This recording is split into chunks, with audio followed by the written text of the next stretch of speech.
ვითვალისწინებ რა თქვენს მრავალრიცხოვან თხოვნებს და ასევე მეც მაინტერესებს ეს საკითხი რაღა დაგიმოლოთ. დღეს საუბარი გვექნება პენტაგონის მიერ ამ 2-3 დღის წინ გასაჯაროებულ ფაილებზე, სადაც უცნობი ობიექტებია აღბეჭდილი.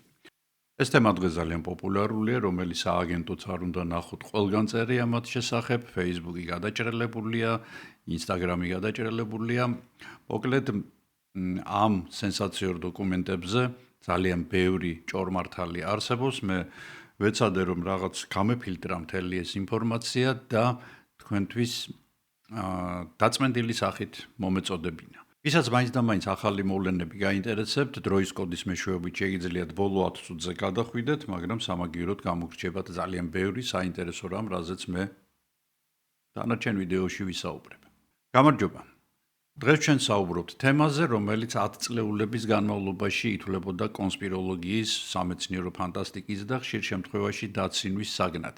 თუმცა 3-4 დღის წინ მოხდა უპრეცედენტო შემთხვევა პენტაგონმა, რომელიც გახლავთ მსოფლიოს უძლიერესი სამხედრო ორგანიზაცია, რომელიც ფლობს უამრავ საიდუმლოს, დეკლასიფიცირება მოახდინა დოკუმენტებისა, რომლებიც აქამდე გრიფით საიდუმლოდ ითვლებოდნენ და ოფიციალურად აღიარა, რომ მოვლენები და ობიექტები, რომლებზეც არის საუბარი ამ დოკუმენტებში, არის უცნაური, გამოუცნობი და მათი ბუნება შესასწავლია, რათა გავიგოთ თუ რა ხდება ჩვენს ზემოთ და ჩვენს ქვემოთ. მე, როგორც მჩვევია, ძალიან შორიდან დავიწყებ, გადავპორტირდები იმ ბათუმში, რომელსაც მე ნამდვილ ბათუმად მივიჩნევ, ანუ ჩემი ბავშვობის ბათუმში და გავიხსენებ კინოთეატრს. პატარა მიკროსკოპული ზომის დარბაზით, რომელიც იმდროინდელი შაუმიანის ქუჩაზე იყო, ახლა არ ვიცი ამ ქუჩას რა ქვია, მე დიდი ხანია ბათუმში არ ყოფილვარ.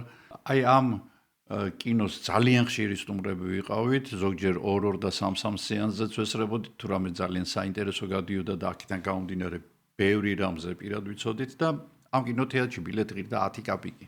10 კაპიკი მაშინ ღირდა ასევე ლიმონათის ან ბორჯომის ბოთლიც. ანუ სადმე რო გეპოვა ან სახლში ან ქუჩაში ეს ბოთლი ჩაგებარებინა, ცხაკაიას ქუჩაზე იყო იმის სახელით თანამედროვე, ახლა არ ვიცი, გასტრონომია ბაყალეა, ასე ერქვა. და ამ ბაყალეაში ასე ერქვა რა ჩემი ბრალია. ვაბარებდით ხოლმე ამ ბოთლებს, ვიღებდით 10 კაპიკს, ან 20, ან 30 და მე გავარბოვდით იქედან შაუმიანის ქუჩაზე ამ პიონერში და უყურებდით მულტფილმებს და რა ვიცი რაც გადიოდა ყველაფერს უყურებდით. ეხლა ჩვენთვის ყველაფერი საინტერესო იყო და ერთხელაც საოცრება მოხდა. მამა მოვიდა სახლში და საღამოს სეანსზე წაგვიყვანა. აი 10 კაპიკი ღირდა დილის სეანსები. საღამოს სეანსი ძვირი ღირდა 30 კაპიკი. მე და დედა წაგვიყვანა რაღაცა ძალიან საინტერესო დოკუმენტური ფილმი გადისო. ეხლა მე დავიჯღანე, რა თქმა უნდა, რა დოკუმენტური ფილმი მინდოდა მულტფილმებზე და ვესტერნებზე გაზრდილ ადამიანს და წავედით ეხლა მამის სიტყვა კანონი იყო და კინოთეატრიდან გამოვედი გაშტერებული. გადიოდა დოკუმენტური ფილმი, დასავლეთ გერმანელი მწერლის მიხედვით გადაღებული ავსტრიელი რეჟისორისა, რომელსაც ერქვა Erinnerungen in die Zukunft, ანუ მომავლის გახსენება. მაშინ რუსულად გადიოდა და ვასპამინანია აბუდუშიმ. ჩემი თაობის ხალხს შანსი არ არის ყველას გემახსოვრებათ ეს ფილმი, იმიტომ რომ ეს იყო შოკი. ასეთი მსგავსი ფილმები, მით უმეტეს დოკუმენტური, საბჭოთა კავშირში არ გადიოდა. ფილმი ეძღვნებოდა პალეოკონტაქტებს, ანუ ძველ დროში ჩამოსულ უცხოპლანეტელებს დედამიწაზე, რომლებმაც შეცვალეს დედამიწის ისტორია და სხვადასხვა კულტურებში ისინი არიან აღბეჭდილი და ამ აღბეჭდვის ფაქტები ჩვენ გვაქვს, მაგალითად ნასკას უდაბნოში ეს გიგანტური გეოგლიფები, ანუ ნახატები, რომლებიც მხოლოდ ზემოდან ჩანს. ეს არის აღდგომის კუნძულის ქანდაკებები, რომლებიც საში იყურებიან, ეს არის მაიას და აცტეკების მიერ გამოსახული თავიანთ ბარელიეფებზე თითქოს კოსმოსური ხომალდები, აქ არის ძველი ეგვიპტე, ძველი შუმერი, მოკლედ ძალიან საინტერესო ფილმია და პატარა ბიჭების ტვინზე, რა თქმა უნდა, ძალიან იმოქმედა და ერთი 10 ჯერ მაქვს მე მგონი ეს ფილმი ბავშვობაში ნანახი და ყველა წაში ვიყურებოდით ამის მერე, ყველა წყალში რაღაცას ვეძებდით, სანამ მე მაკენას ოქრო არ გამოვიდა და გადავჭით, იმიტომ რომ იმაზე გადავიდა მთელი ყურადღება. მოკლედ ძალიან უცნაური იყო, ისე ვიმეორებ თუ რატომ გაუშვეს მსგავსი ფილმი საბჭოთა კავშირში. ასეთი რამ არ ხდებოდა ხოლმე. მიუხედავად ამისა, ისევ ვიმეორებ, ეს ფილმი გამოვიდა. გამოვიდა და ასე შეცვალა ჩემი მსოფლმხედველობა და დამაინტერესა ამოუცნობი, მფრინავი, ხოხავი, მცურავი და მიწისქვეშ მობოდიალე ობიექტებით. თუმცა სადღაც 15-16 წლის ასაკში, როცა მე უკვე სერიოზულად დავინტერესდი მეცნიერებებით, ჩამერთო კრიტიკული აზროვნება და ჩემი ინტერესის საგნები ცოტა სხვა გახდა. მე რა თქმა უნდა ეს თემა მივატოვე და მართალი გითხრათ, მასთან დაკავშირებული სენსაციები ჩემთვის აბსოლუტურად უინტერესო გახდა. მით უმეტეს რომ არ არსებობდა უტყუარი მტკიცებულება რომ მსგავსი რამ არსებობს. რომ უცხოელ პლანეტელებთან კონტაქტი, მასალები არსებობს, მაგრამ ამ დროს არ არსებობს, იმიტომ რომ ვერავინ ვერ წარადგენდა. არ არსებობდა რამე კონკრეტული ფაქტი. მხოლოდ ეს იყო ბუნდოვანი ფოტოები, იყო ადამიანების მონათხრობი, რომ ისინი თითქოს გაიტაცეს უცხო პლანეტელებმა, შემდეგ მათზე იძავლადეს და ზოგიერთებს შვილებიც კი გაუჩნდათ.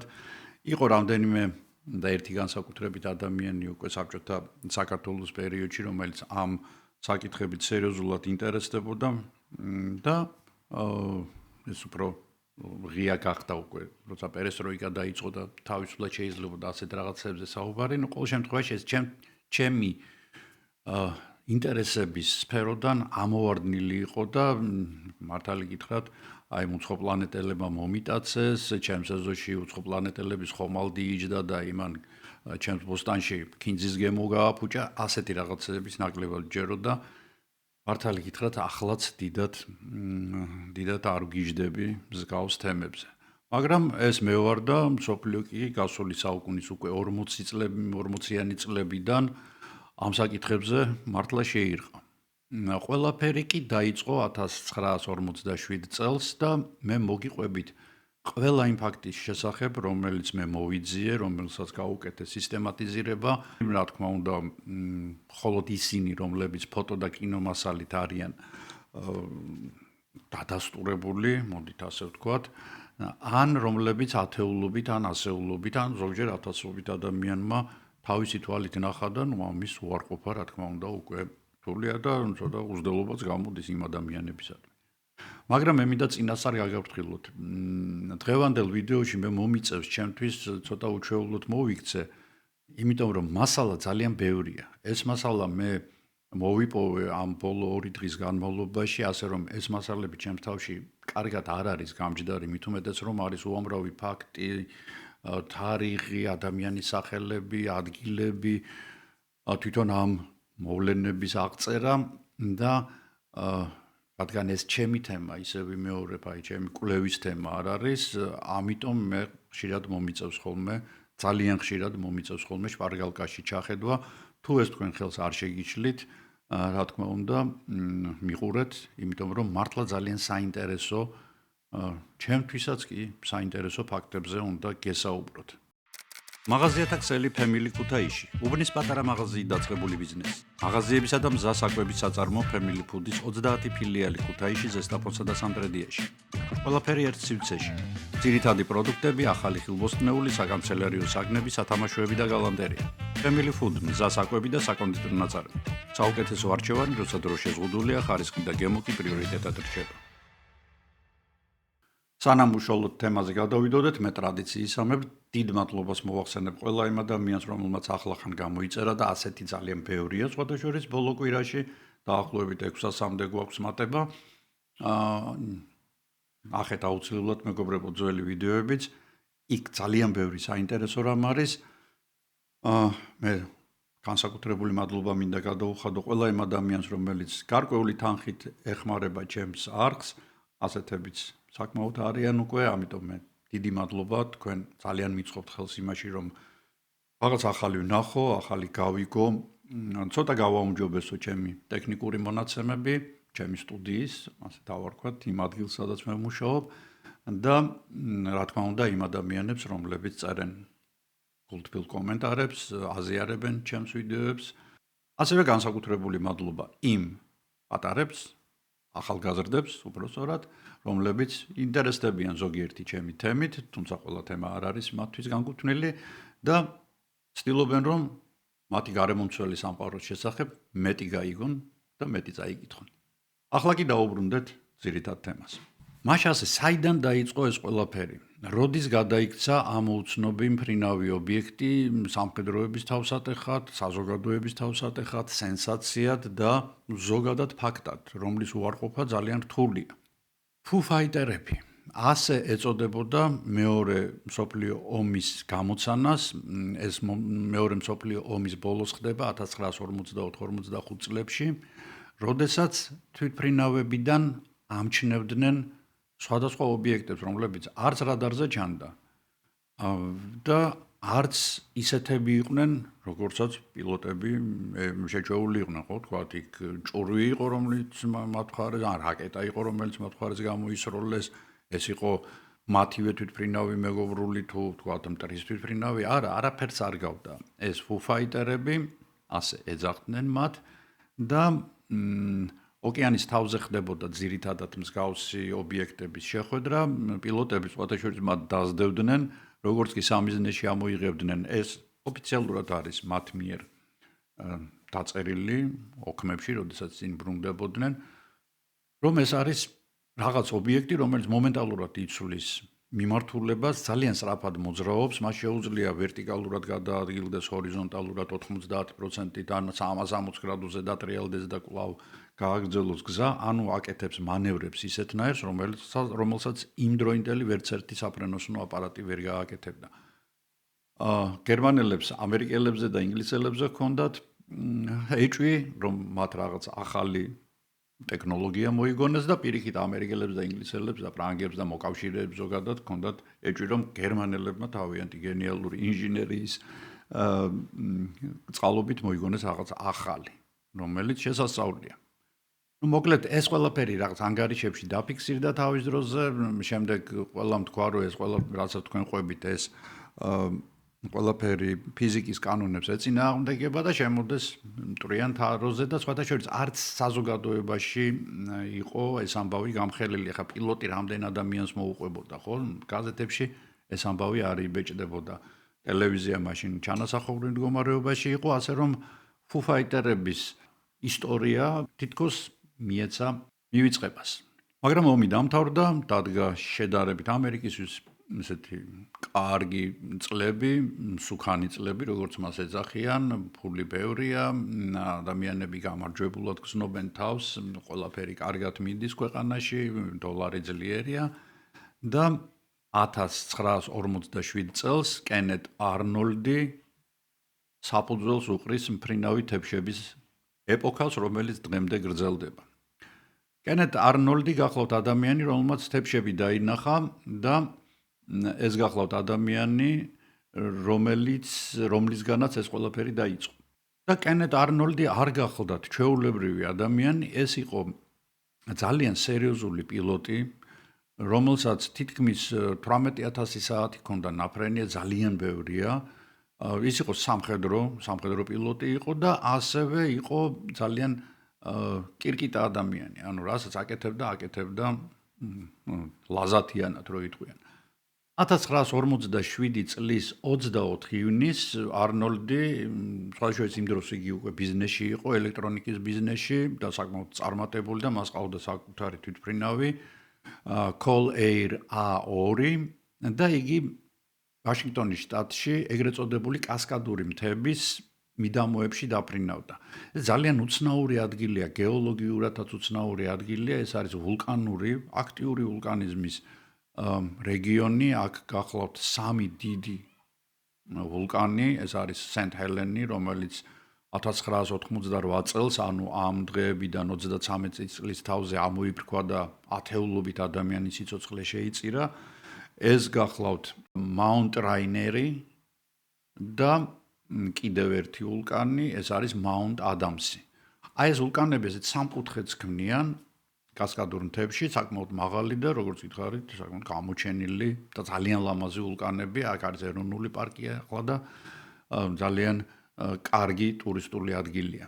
ტბები, მდინარეები, ხეობები და ასე შემდეგ. აი სწორედ ამ ადგილებში დაფრინავს ჩვენი პილოტი და დაფრინავს არა იმიტომ, რომ თქვა მოწონს ეს ადგილები, აქ ძალიან ბევრჯერ არის ნაპოვნი, არამედ იმიტომ, რომ დაკარგული არის აქ სატრანსპორტო თვითმფრინავი C-46 და გამოცხადებული არის საკმაოდ დიდი პრემია თვითმფრინავის ნარჩენების პოვნაზე. ანუ რადარებიდან გაქრა და ვერავინ პოულობს ხმელეთზე მის ფრაგმენტებს.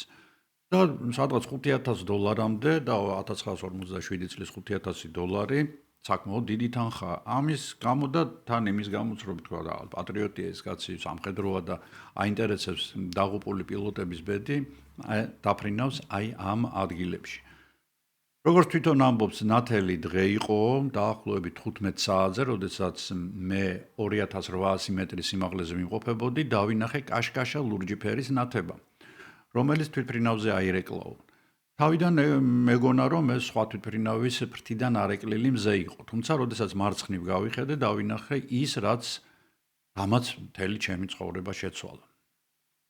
არნოლდმა დაინახა 9 ობიექტისგან შემდგარი ჯგუფი, რომლებიც მწკრივად მოძრაობდნენ. ისინი წარმოუდგენელი სისწრაფით უახლოვდებოდნენ რაინერის მთას და შემდეგ გადაადგილდებოდნენ ადამსის ვულკანისკენ. ეს საკმაოდ დიდი მანძილია. ეს ორი მთა ქმნის აი ესეთ სენტ ჰელენთან ერთად, როგორც ითხარით, სამკუთხედს.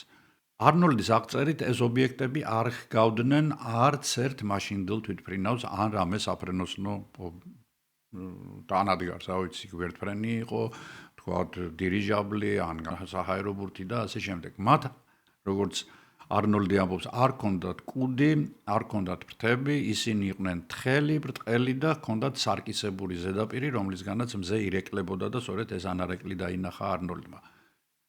ასევე პილოტი ამბობდა, რომ მათი მოძრაობა იყო თითქოს რაღაცა მეყსეული, არ იყო თანაბარი, თითქოს ისინი მომენტალურად იცვლიდნენ მიმართულებას, სიმაღლეს, ტრიალდებოდნენ ჰაერში და ზოგჯერ ისე ირხეოდნენ, როგორც აი ტალღებზე, ძლიერ ტალღებზე მოცურავე ნავიო.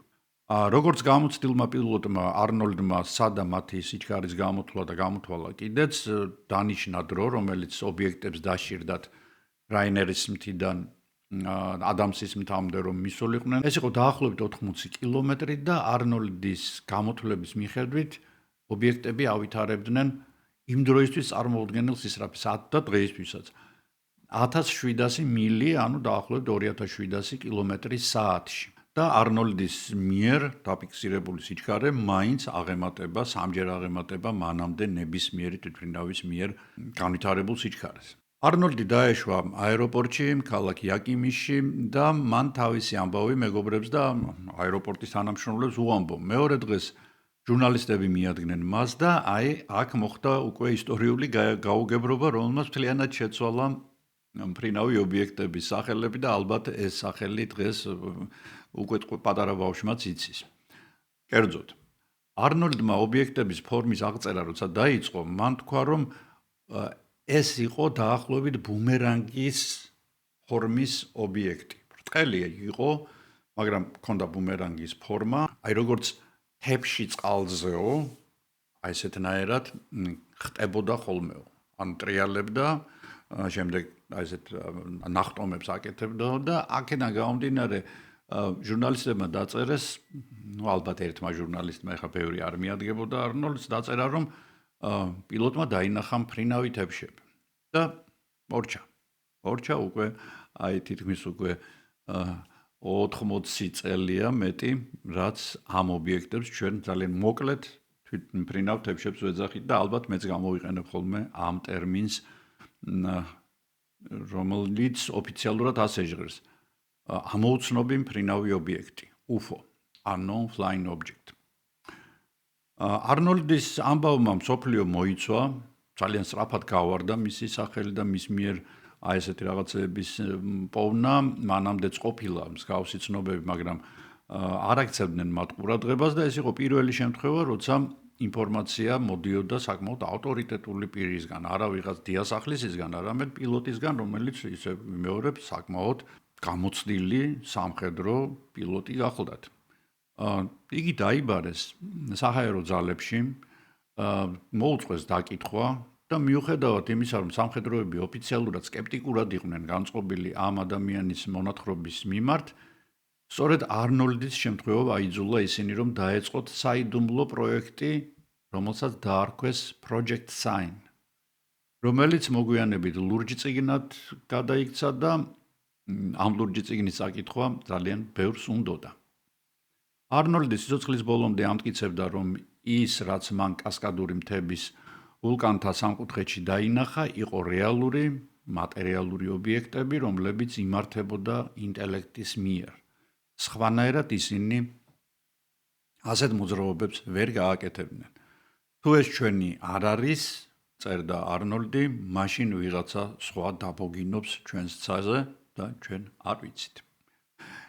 როგორც გითხარით, ეს იყო 1947 წლის ივნისი და სულ რამდენიმე კვირაში მოხდა კიდევ ერთი ძალიან საინტერესო რამ, რომელმაც ასევე გააღვივა კი არა უკვე ხანძარი დაანთო შეთქმულებების თეორიების მოყვარულთა და უცხო პლანეტელთა მომლოდინეებში. ანუ მივდივართ იმ წერტილამდე, რომელმაც სამუდამოდ შეცვალა დამოკიდებულება ამ უცნობი მოვლენების მიმართ. ეს არის ის თუ ივნისში მოხდა, ეს არის 1947 წლის ივლისი. ნიუ-მექსიკოს შტატი, ქალაქი როზუელი. ეს ისტორია არ არის მხოლოდ ერთი შემთხვევა, ეს არის საფუძველი მთელი რიგი საიდუმლოებებისა, რასაც პენტაგონი აწლეულების განმავლობაში მალავდა. ყველაფერი დაიწყო 1947 წლის ივლისის პირველ დღეებში ნიუ-მექსიკოს უდაბნოში, იმ დღეს უჩვეულოდ ძლიერი ჭექაქუხილი და შტორმი იყო. ანგრევდა ქარი ყველაფერს, ელვა ეცემოდა სადაც მოუხდებოდა და მეორე დილით ფერმერი მაკ ბრეზელი თავის რანჩოს ტერიტორიაზე, რომელიც როზუელიდან ჩილო აღმოსავლეთით მდებარეობდა, უცნაურ ნამსხვრევებს წააწყდა თავის ეზოში. ეს არ გავდა ჩვეულებრივი თვითმფრინავის ან რაღაც მიწიერი ტექნიკის ნაწილებს.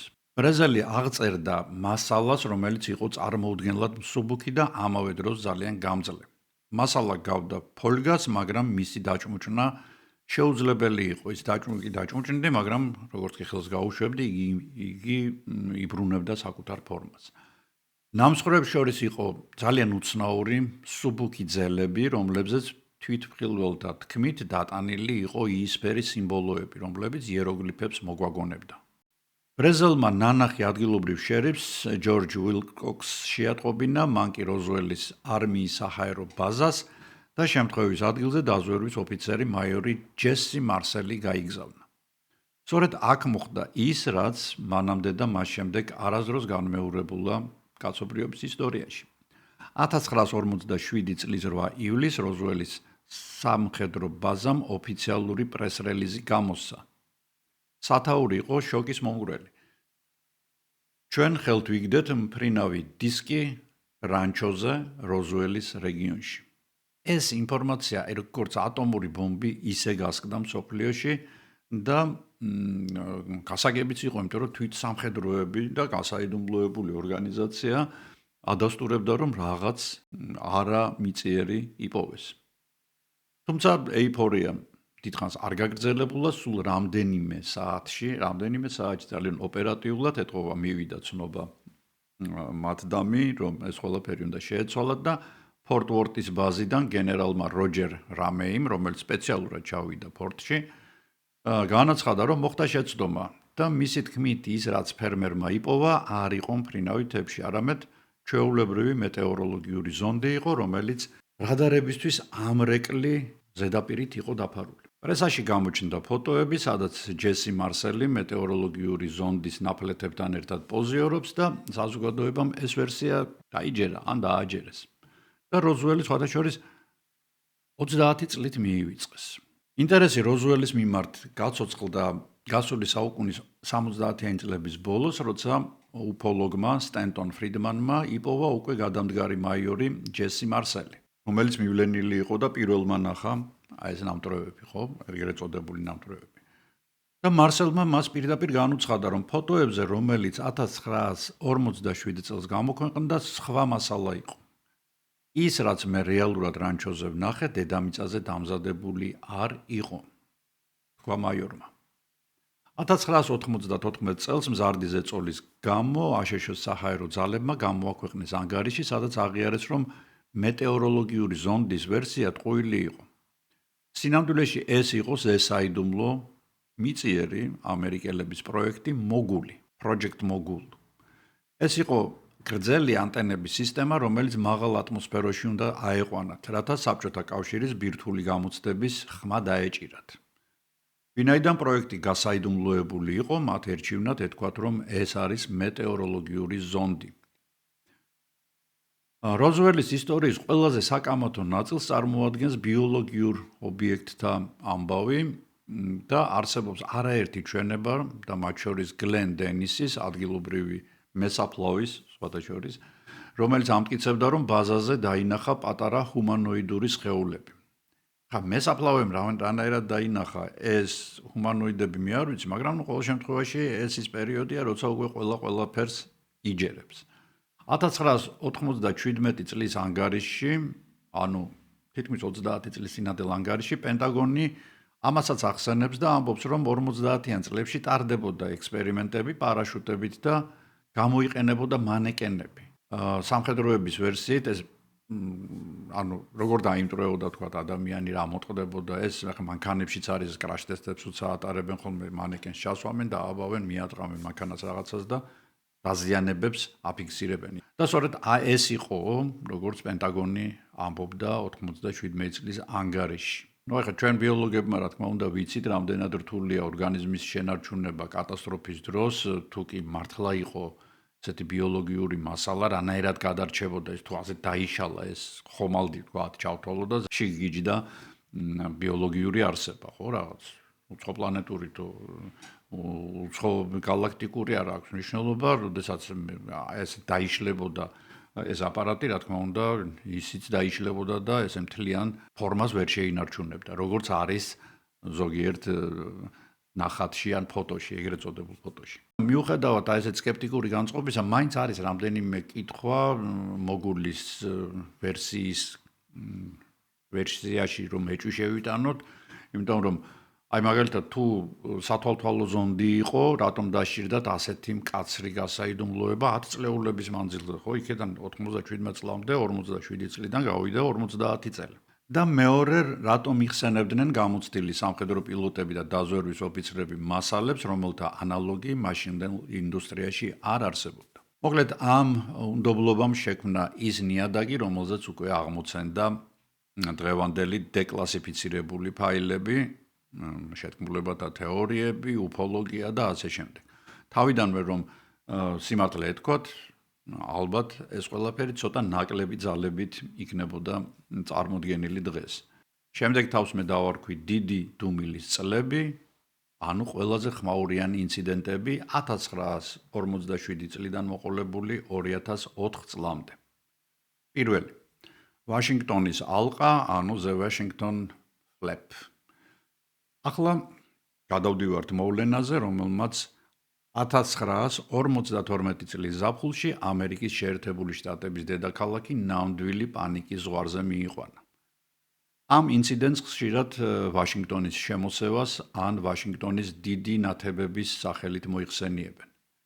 ეს არ იყო უკვე ერთი პილოტის მონათხრობი ან გაურკვეველი ფოტო, ეს იყო 2 კვირის განმავლობაში მიმდინარე საჰაერო თამაში, რომელიც პირდაპირ თეთრი სახლისა და კაპიტოლიუმის თავზე ვითარდებოდა. ყველაფერი დაიწყო 19 ივლისს შაბათს 23 საათსა და 40 წუთზე.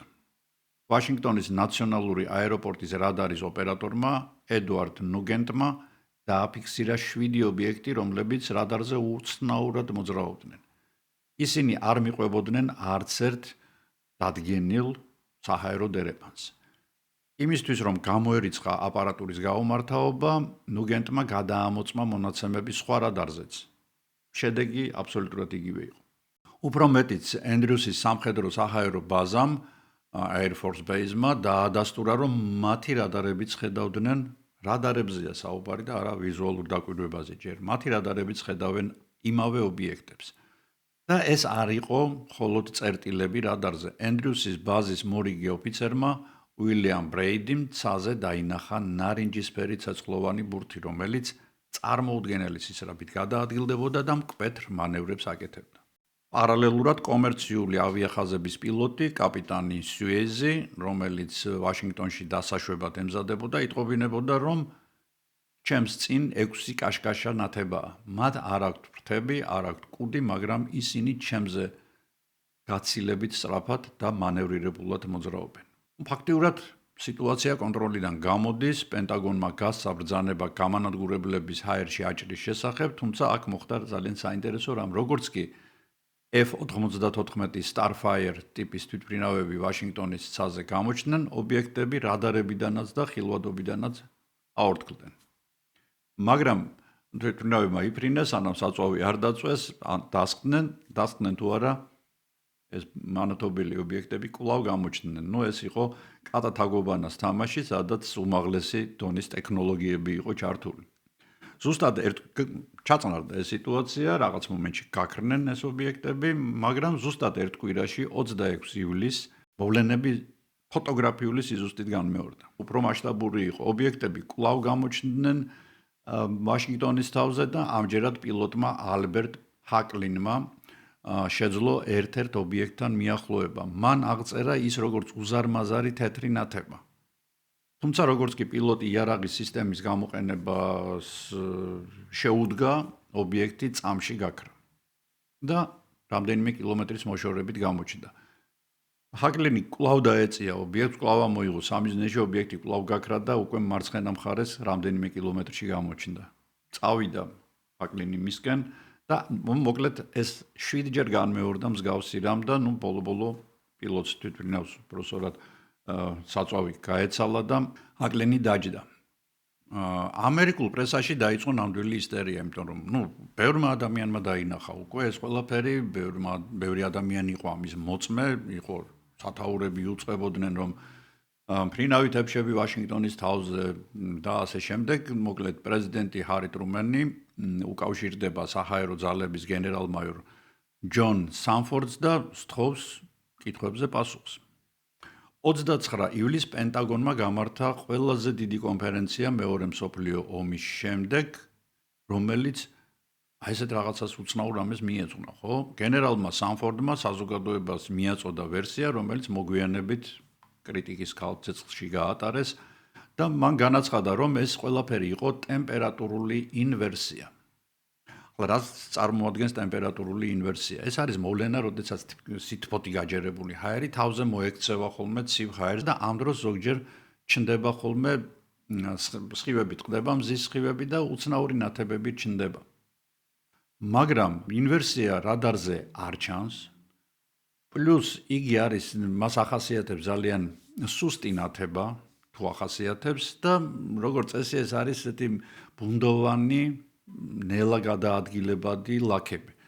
1952 წლის ივლისში კი ხალხი ხედავდა ძალიან მკვეთრად მანათობელ ბურთებს, რომლებიც ზოგჯერ პარალელურად მოძრაობდნენ, ზოგჯერ დამოუკიდებლად მოძრაობდნენ, გადაადგილდებოდნენ ვერტიკალურად ზემოთ და ქვემოთ, ჰორიზონტალურად მოძრაობას და მიმართულებას იცვლიდნენ. მოკლედ, ვაშინგტონის ინციდენტმა დაარწმუნა ცენტრალური სადაზვერვო სამსახური CIA, რომ UFO-ს ფენომენი, ანუ unknown flying object-ების, ანუ ამოუცნობი მფრინავი ობიექტების ფენომენი საკმაოდ სახიფათოა, არა მხოლოდ იმიტომ, რომ თქვა სხვა პლანეტელები და მარსი გვიტევს, არამედ იმიტომ, რომ მათ შეუძლიათ გამოიწვიონ პანიკა და საჰაერო სისტემების პარალიზებაც კი.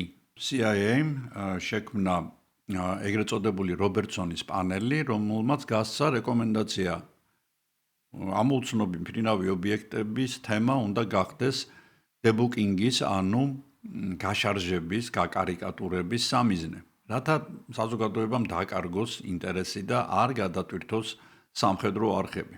სწორედ აქედან იწყება ამ თემის გაშარჟება და სადღაც მიჩქმალვა, რაც 2017 წლამდე გრძელდება. მე საუბარი მაქვს, რა თქმა უნდა, ოფიციალურ ვერსიებზე.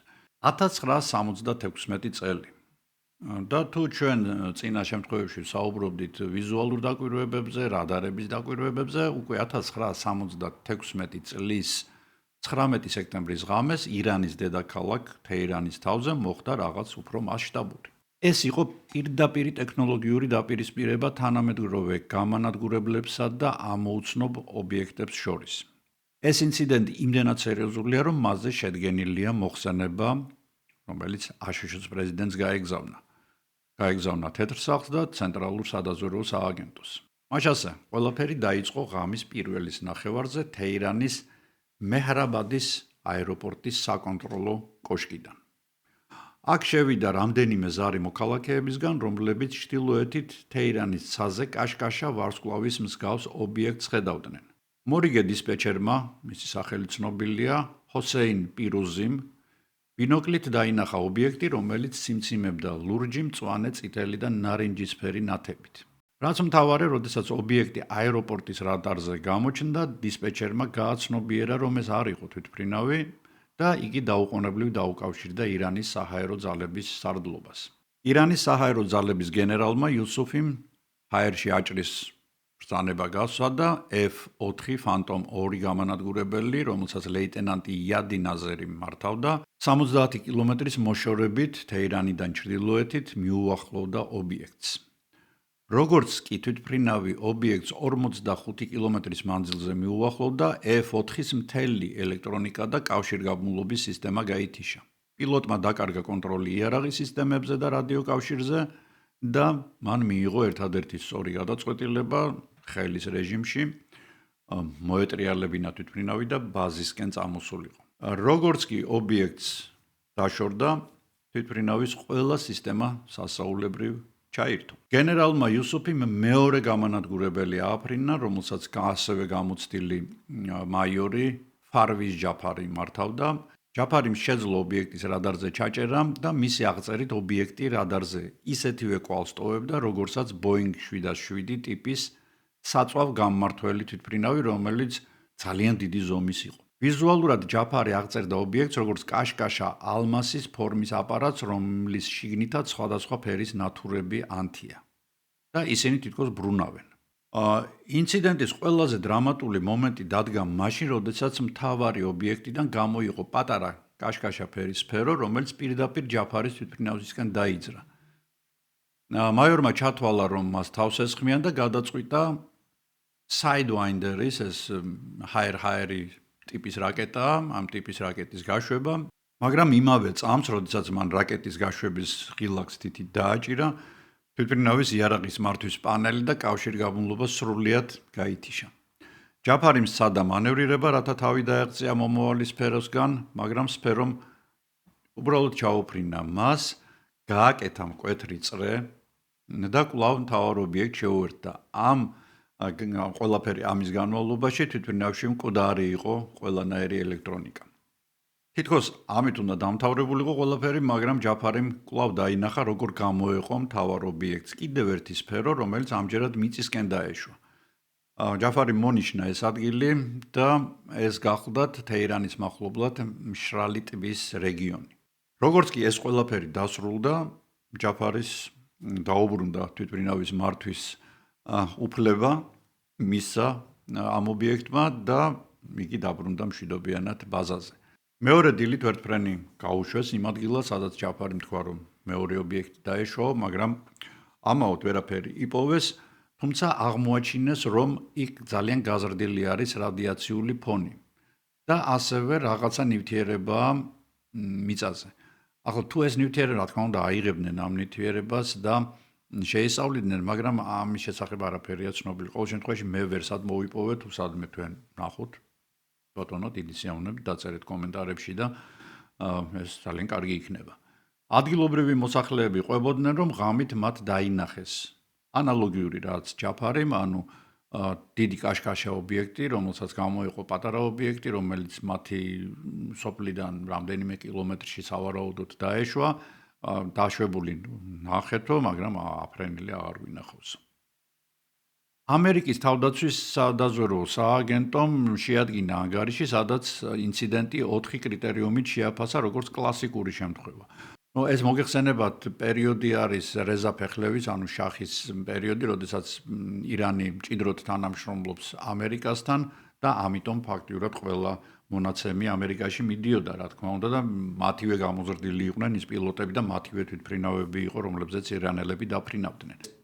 სადაზვერვო სააგენტო ადგენს შემდეგ რამეს. ობიექტი დაფიქსირდა მრავალი დამოუკიდებელი წყაროს მიერ. როგორც ვიზუალურად მიწიდან, ასევე ჰაერიდან და ასევე რადარებით. დაფიქსირდა ელექტრომაგნიტური ზემოქმედება ორ სხვადასხვა სამხედრო თვითმფრინავზე. მესამე, აღინიშნა ობიექტების წარმოუდგენელი მანევრირება. მეოთხე, მოწმეები იყვნენ მაღალი კვალიფიკაციის მქონე სამხედრო პილოტები, რომლებსაც დაეჯერებათ. ამ მოხსენებაში სხვაჩვენს პირდაპირ ეწერა, რომ ობიექტს ჰქონდა უნარი დისტანციურად მოეხდინა ზეგავლენა საიარაღო სისტემებზეც. და ჩვენთვის, როგორც მკვლევარებისთვის, თეირანის შემთხვევა არის მკაფიო გაფრთხილება, რომ ეს არ იყო მხოლოდ ნათებად-საში, რომ ეს იყო დემონსტრაცია იმისა, რომ ჩვენს წინააღმდეგ შეიძლება გამოყენებულ იქნას ტექნოლოგია, რომელიც თიშავს ყველაფერს და ფაქტიურად უიარაღოდ ტოვებს ნებისმიერ შეიარაღებულ თვითმფრინავს. 1980 წელი რენდლშემის ტყის საიდუმლო, დიდი ბრიტანეთი. ამ შემთხვევას ხშირად ბრიტანულ როზუელსაც უწოდებენ. ინციდენტი მოხდა არა უბრალოდ სადღაც მინდორზე, არამედ ამერიკის შეერთებული შტატების ორ სამხედრო საჰაერო ბაზასთან. ეს არის ბენტ-უოთერსი და ვუდბრიჯი. და ეს შემთხვევა განსაკუთრებულია იმით, რომ მასში ფიგურირებს არა მხოლოდ ვიზუალური ნაწილი, არამედ ფიზიკური კვალი და აუდიო ჩანაწერიც კი, რაც მას პენტაგონის ფაილებში ერთ-ერთ ყველაზე მყარ დოკუმენტად აქცევს. მაშასე 1980 წლის დეკემბერი. მოვლენები ვითარდება სუფოლკის საგრაფოში. ამერიკის შეერთებული შტატების საჰაერო ძალების ორ იჯარით აღებულ ბაზასთან, როგორც გითხარით უკვე, ბენტ-უოთერსთან და ვუდბრიჯთან. იმ პერიოდში ეს ობიექტები არის სტრატეგიულად უმნიშვნელოვანესი, რადგან იქ ოფიციალურად ინახებოდა ბირთვული იარაღი. და ეს ის პერიოდია, როცა ცივი ომი არის შესული ძალიან მძაფრ ფაზაში, 1980 წელია.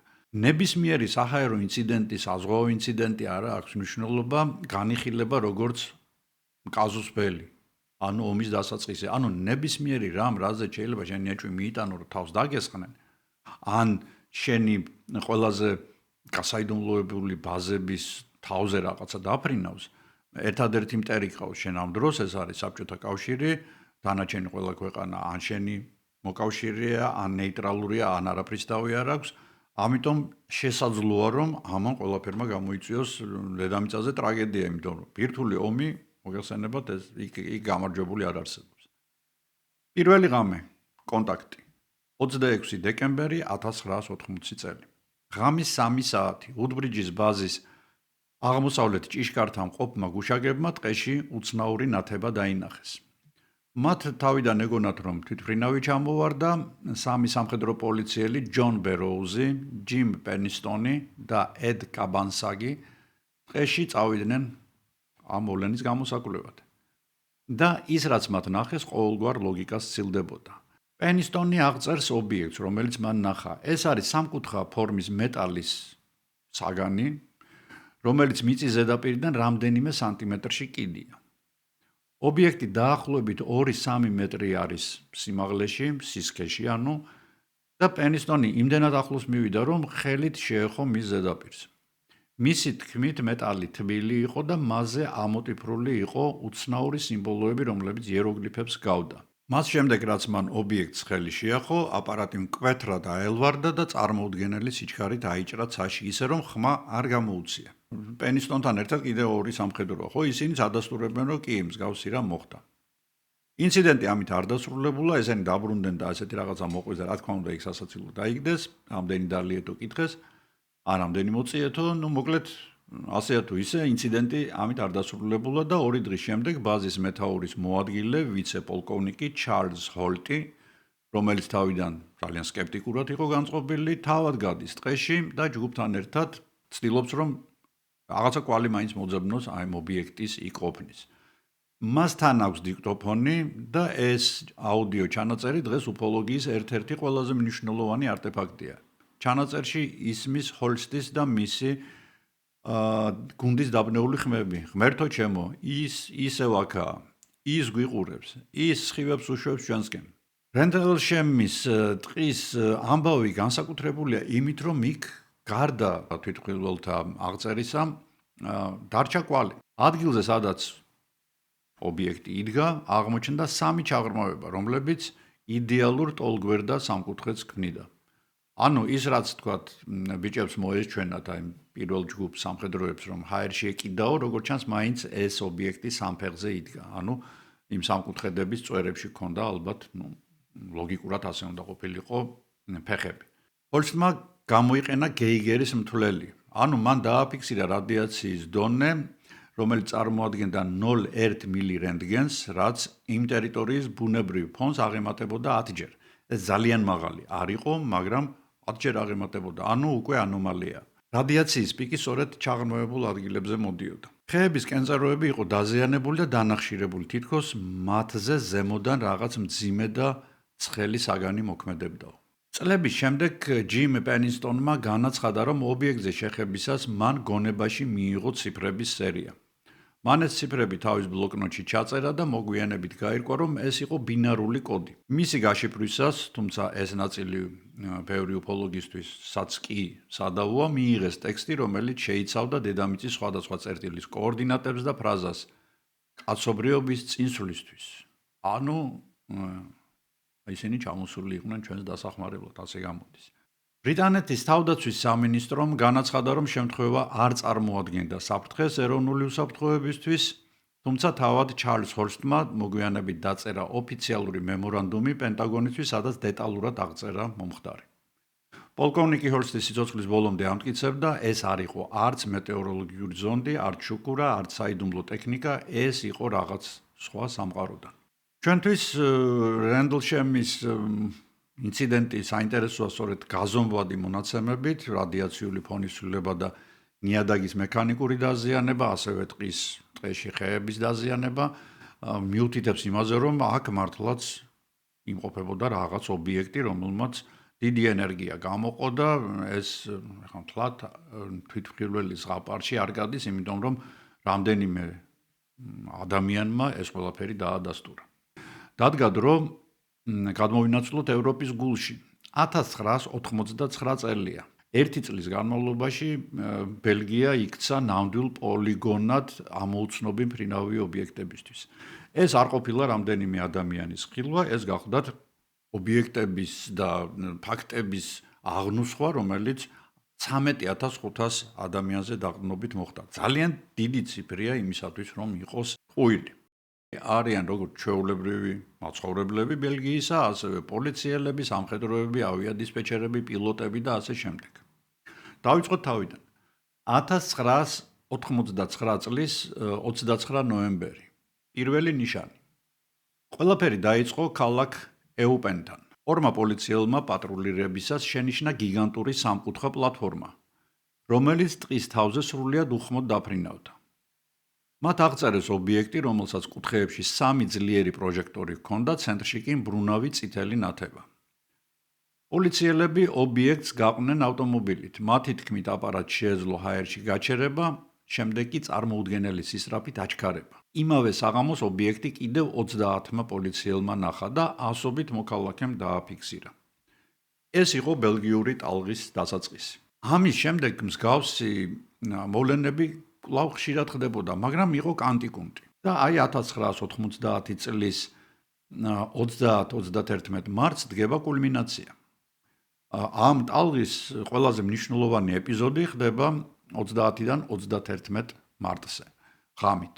ბელგიის საჰაერო თავდაცვის რადარებმა დააფიქსირეს ობიექტი, რომელიც არ პასუხობს სიგნალებს. სიტუაციის გასარკვევად ბოვეშენის ბაზიდან 2 F-16 გამანადგურებელი ფრინდება. პილოტებს აქვთ მკაფიო ბრძანება, ვიზუალური კონტაქტის დამყარება და ობიექტის იდენტიფიცირება და ის რაც შემდეგ ხდება, შედის ავიაციის ისტორიაში როგორც ტექნოლოგიური უპირატესობის წარმოუდგენელი დემონსტრირება. F-16-ების რადარებმა და ეს საკმაოდ კარგი თვითმფრინავია იმ დროისთვის, 9 ჯერ შეძლეს ობიექტის ჩაჭერა სპეციალური სამიზნით. ეს ლოკონ არის ესეთი ტექნოლოგია, როდესაც თქვა რაღაც ობიექტის განადგურება გინდა, კომპიუტერის საშუალებით ხდება დაჭერა ამ ობიექტის, აი როგორც ტრეკინგის ფუნქცია აქვს, თქვა ზოგიერთ კამერებს, აი ეს ტრეკინგით მიყვება სამიზნე ამ ობიექტზე, იქ საკმარისად თითი დააჭირო, თქვა რაკეტას, ჰაერი ტიპის, რომ ეს ობიექტი რომს გადავიდეს შენი სამიზნიდან, მაინც უკვე განწირულია. ნუ როგორც თქვი, F-16-ის რადარებმა 9 ჯერ შეძლეს ობიექტის ჩაკეტვა და ობიექტის იდენტიფიცირება როგორც საფრენი ობიექტისა. და ყოველ ჯერზე, როდესაც პილოტი იარაღის სისტემის გააქტიურებას აპირებდა, ობიექტი აკეთებდა ისეთ მანევრს, რომელიც ნებისმიერ დედამიწელ პილოტს მოკლავდა. თვითმფრინავებში, სამხედრო თვითმფრინავებში და გამანადგურებლებში განსაკუთრებით პილოტი საკმაოდ მძიმე მდგომარეობაშია. ზოგჯერ იგი გონებასაც კარგავს, როდესაც თქვათ დატვირთვა აღწევს 7-8 G-ს. 10 G მაქსიმუმია, 10 G-ს ზემოთ უკვე ადამიანი ისე შედის კომაში, რომ ვეღარც გამოდის. და აი პატარ-პატარა კომებს მაინც პილოტები განიცდიან. აი ამ ობიექტმა კი განავითარა 40 G.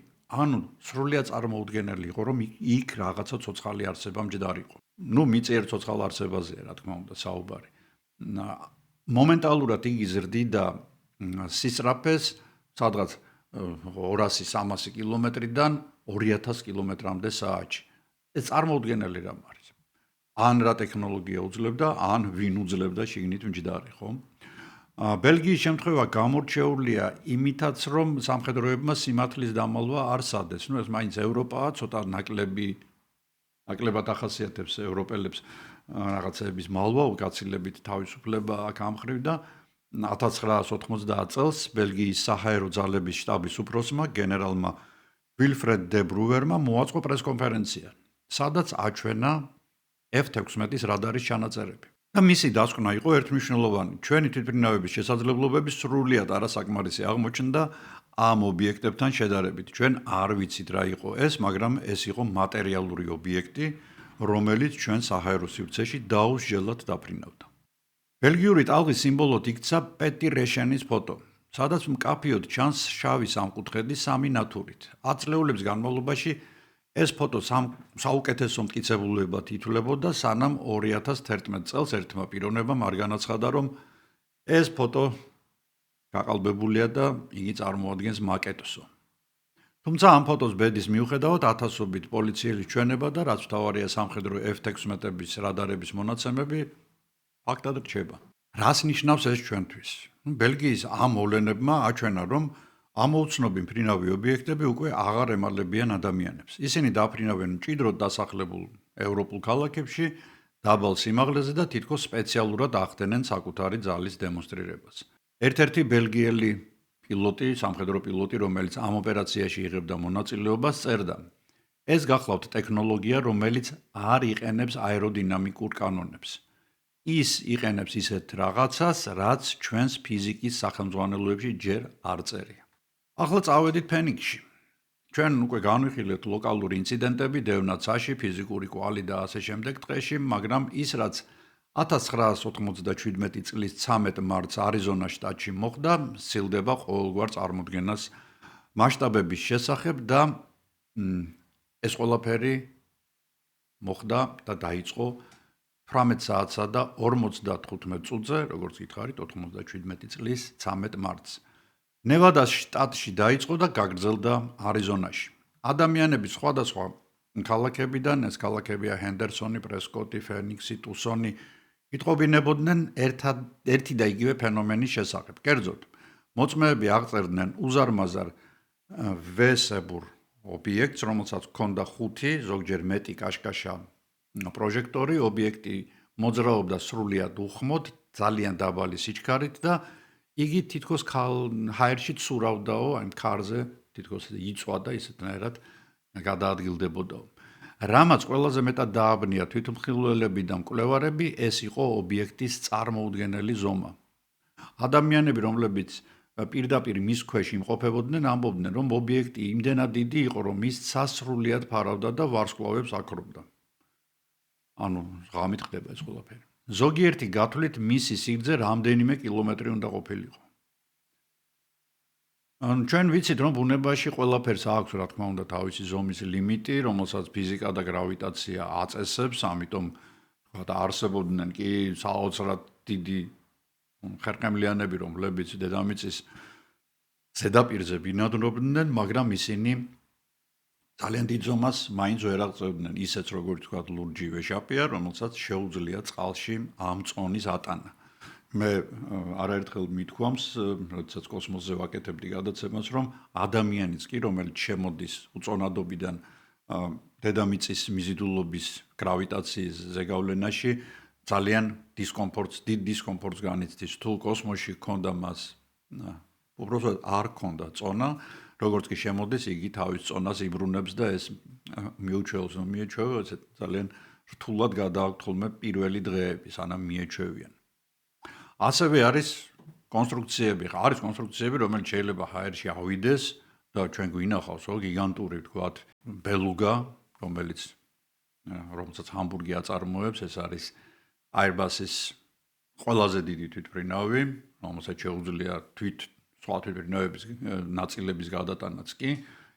რაღაცა ძალიან დიდია, მაგრამ მისი ლიმიტიც არსებობს. ანუ ძალიან გიგანტურ ნივთს, რაც არ უნდა ძლიერი ძრავები დაუყენო, რაც არ უნდა აეროდინამიკული თვისებები მისცე, ვერაფრინდება უბრალოდ. რამდენიმე კილომეტრის სიგრძის სხეულს ვერანაირი ძრავი ვერ აწევს, ადამიანის გამოგონილზე ვამბობ, ვერ აწევს ზემოთ. მნიშვნელოვანი არის, რომ იმ ღამეს ფენიქსში მოხდა ორი განსხვავებული მოვლენა, რაც მოგვიანებით უკვე დაბნეულობას იწვევს. პირველი ეს არის 18 საათსა და 55 წუთიდან 20 საათსა და 30 წუთამდე, სწორედ ეს სამკუთხედი გიგანტური ობიექტი, რომელმაც შტატს გადაუფრინა. და მეორე მოვლენა ხდება უკვე 11 საათზე ღამის ნათებების სერია, რომელიც ჰაერში კიდია ესტრელას მთების თავზე. ანუ სამხედრო საჰაერო ძალებმა განაცხადეს, რომ ეს იყო A-10 Warthog-ის თვითმფრინავებიდან ჩამოყრილი სასიგნალო რაკეტები, flares. წვრთნების დროს ხდება ხოლმე ასეთი რამ, თუმცა ათასობით მოწმე, ვინც ამ ობიექტებს ხედავდა, ამბობდნენ, რომ რაკეტებსა და იმ გიგანტურ მყარ სხეულს შორის საერთოდ არაფერი იყო საერთო. არიზონას მაშინდელი გუბერნატორი გახლდათ Fife Symington-ი და პრესკონფერენციაზე იგი გამოვიდა და გამოიყენა ეს გახსოვთ დოქტრინა, რომ ყველაფერს უნდა დავუცინოთ, რაც უცხო პლანეტელებთან და ამოუცნო ფრინავ ობიექტებთან არის დაკავშირებული, მან გამოიყვანა თავისი თანაშემწე, რომელსაც ეცვა უცხო პლანეტელის ფორმა და თქვა, რომ ჩვენ ვიპოვეთ დამნაშავე, ჩამოვაგდეთ მისი აპარატი და აგერ არის ისო და სხვადასხვა ამით პანიკა ჩაწყნარდა. მაგრამ სიმართლე შემდეგ 10 წლის მერე მაინც გაირკვა. 2007 წელს, როდესაც იგი უკვე დიდი ხნის გადამდგარი იყო, Symington-მა განაცხადა, რომ მე მართლა დავინახე ის ობიექტი, ისევე როგორც სხვებმა. ეს იყო გიგანტური, წარმოუდგენელი ზომის, ასევე კაშკაშა, ძალიან ლამაზი ობიექტი. მაგრამ მე როგორც გუბერნატორს არ მქონდა უფლება მაშინ რომ ამის შესახებ მეთქვა, იმიტომ რომ ეს ყველაფერი პანიკას და არეულობებს გამოიწვევდაო და მართალიც არის, ადამიანებს ახასიათებს ასეთი რამ, ასეთ კრიტიკულ სიტუაციებში ჭუიდან გადადიან ხოლმე და ანგრევენ და არბევენ ყველას და ყველაფერს. ამიტომ მე სიმართლე დავმალეო და სწორადაც მოიქცა. სხვადასხვა Symington-ი დამოვიწყდა, მეთქვა, თვითონ იყო გამოცდილი სამხედრო პილოტი. და რა თქმა უნდა, იგი კარგად მიხვდებოდა თუ რასთან ქონდა საქმე. ყოველ შემთხვევაში უბრალოდ ვერ მიხვდა რასთან ქონდა საქმე, რაღაცა წარმოუდგენელი ზომის ფრინავი ობიექტი იყო. ფენიქსის ნათება დღემდე რჩება ერთ-ერთ ყველაზე დოკუმენტირებულ ამოუცნობ მოვლენად, ეს უკვე 97 წელია და კამერები არსებობს, მართალია ტელეფონებში არა, მაგრამ ისე უკვე ციფრული კამერები არსებობს. ამიტომ ჩანაწერები არის, ვიდეო ჩანაწერები და სკეპტიკოსები ამბობენ, რომ ეს იყო თვითმფრინავების, სამხედრო თვითმფრინავების ჯგუფური ფრენავა, მაგრამ აქ ჩნდება ერთი კითხვა თუ ეხლა ასე ჯგუფურად როგორ დაფრინავდნენ, რომ ცად აფარეს. ხო, მიჯრით უნდა ეფრინათ, რაღაც სამკუთხედი გაეკეთებიათ და ასე შემდეგ. თუ ამას ყველაფერს დავიჯერებთ, ჩვენ გვაქვს საქმე გიგანტურ ობიექტთან, რომელმაც გადალახა გრავიტაციის ზალა, დაძლია იგი და ადვილად გადაადგილდებოდა. მე დამავიწყდა მეთქვა ძალიან საინტერესო ფოტოს შესახებ, ეს გახლავთ 1950 წელს გადაღებული ფოტო, რომელსაც ეწოდება მაკმინვილის ფოტო. და იგი ითვლება, როგორც ამბობენ უფოლოგების, ანუ აი ამ ადამიანებს, რომლებიც ესეთ რაღაცებს სწავლობენ, იმათ მონალიზად. დავბრუნდეთ უკან და ნახოთ თუ რა წარმოადგენს ეს ფოტო. იგი გადაღებულია 1950 წლის მაისში ორეგონის შტატში, აშშ-ში, რა თქმა უნდა, და ქალაქ მაკმინვილთან ახლოს. ფერმერების პოლ და ეველინ ტრენტების მიერ. და ეს არ არის უბრალოდ შემთხვევითი კადრი, არის მისი სერია, მართალია ორკადრიანი სერია, მაგრამ მაინც რომლებზეც ცოტა განსხვავებულად ჩანან ეს ობიექტები. ეველინ ტრენტი პირველი იყო, ვინც დაინახა ეს ობიექტი, იგი ფერმის ეზოში რაღაცას სავი საქმე აკეთებდა, როდესაც ეს დაინახა, დაუძახა ქმარს, ქმარი გამოვიდა, პოლმა შეხედა, აიხედა ცაში და დაინახა უცნაური აშკარად მეტალის დისკი, რომელიც ბზინავდა მზის შუქზე. შევარდა სახლში, გამოიტანა კამერა, რომლის სახელი ცნობილია, Kodak Brownie და მოასწრო ორი ფოტოს გადაღება, სანამ ობიექტი გაქრებოდა. ძალიან სწრაფადო გაქრო ჩრდილოეთ აღმოსავლეთით თუ წავიდაოდა. ეხლა ინდროინდელი კამერები არ არის ის, რომ თქვენ რო სერიას აკეთებთ, იქ უნდა გადაწიო, მოკლედ დრო იხარჯება რა. 1-2 წამი, 3 წამი ჭირდება. აი დავაკვირდეთ ახლა აქ ფოტოს დეტალებს. ჩვენ ვხედავთ კლასიკურ დისკისებურ ობიექტს, სწორედ იმ ფრინავ თეფშს, რომელზეც კენეტ არნოლდი საუბრობდა ჯერ კიდევ, მაგრამ მას აქვს გამოკვეთილი გუმბათი ზემოდან და ბრტყელი ქვედა ნაწილი. იმის გათვალისწინებით, რომ 1950 წელს Photoshop-ი არ არსებობდა, თუმცა არსებობდა რეტუშირების უამრავი მეთოდი, ფოტოს აქვს ძალიან კარგი სიმკვეთრე. ჩვენ ვხედავთ ჩრდილებს ობიექტზე, რომლებიც იდეალურად ემთხვევა მზის პოზიციას ფოტოს გადაღების მომენტში და ეს მიუთითებს, რომ ობიექტი მატერიალურია და განათებულია მზის მიერ, ისე როგორც გარემო ობიექტები. 10 წლეულების განმავლობაში ეს ფოტო იყო ყველაზე მყარი მტკიცებულება მათთვის, ვისაც ჟეროდა მსგავსი ობიექტების არსებობის. სხვათაშორის ასტრონომებმაც კი ეს გახლდათ ალენ ჰაინეკი შეისწავლა იგი, ალენი კარგი ფოტოგრაფიც იყო სხვათაშორის და ვერ იპოვა გაყალბების ვერანაირი ნიშანი. ის მას ერთ-ერთ ყველაზე მნიშვნელოვან და აუხსნელ საქმეს უწოდებდა. ბევრმა მკვლევარმა შეისწავლა ნეგატივები და ვერ აღმოაჩინა მავთულის ან მაკეტის კვალი. სადაც არის მტკიცებულება, იქ არიან სკეპტიკოსებიც და ასეთი სკეპტიკოსი გახლდათ ფილიპ კლასი, რომელმაც გამოაცხადა, რომ ეს არის სატვირთო მანქანის უკანა ხედვის სარკე, რომელიც დაკიდებულია მავთულზე. მაგრამ ზოგიერთმა ანალიზმა, მათ შორის კომპიუტერული გაძლიერების მცდელობებმა, ეს მავთული ვერ აღმოაჩინეს.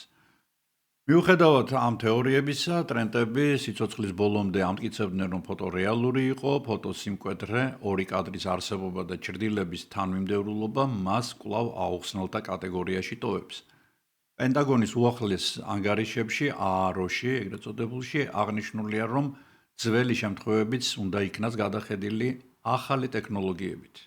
მაკმინვილის ფოტო არ ყოფილა ოფიციალურად ახსნილი სამხედროების მიერ და იგი ჯერჯერობით U კატეგორიაში, ანუ unsolved კატეგორიაში რჩება.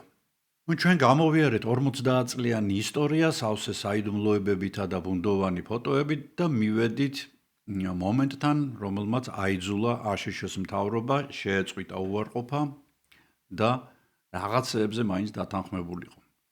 2004 წლის ნოემბერი წყნარი ოკეანე, სან-დიეგოს ნაპირებთან ახლოს ავიამზიდი ნიმიცის დამტყველი ჯგუფი გეგმიურ წრთნებს ატარებს. ეს წრთნები დაწყებულია, როდესაც მათ წინაშე კაცობრიობის ისტორიაში ერთ-ერთი ყველაზე დიდი ამოცანა ჩნდება. ყველაფერი სხვადასხვა იწყება რამდენიმე დღით ადრე, სანამ პილოტები ობიექტს თვალით დაინახავდნენ, კრეისერ პრინსტონის რადარის ოპერატორებმა, მათ შორის კევინ დეიმ, დაინახა ძალიან უცნაური წერტილები, რომლებიც რადარზე გამოჩნდებოდნენ და ქრებოდნენ. უკვე 2004 წელია ეს თანამედროვე ტექნოლოგიები უკვე ყველაფერი კარგად არის განვითარებული და ადგენენ მანძილს. ობიექტები ჩნდებიან დაახლოებით 24 კილომეტრის სიმაღლეზე, ანუ სტრატოსფეროში. ისინი წამებში ეშვებიან 6000 მეტრამდე, ანუ იქ სადაც თვითმფრინავები დაფრინავენ, უფრო მაღლაც დაფრინავენ, თვითმფრინავები სამგზავრო მით უმეტეს, ისინი ამ სიმაღლეზე რამდენიმე ხანს რჩებიან და შემდეგ ისევ მომენტალურად ქრებიან და აღმოჩნდებიან კვლავ სტრატოსფეროში.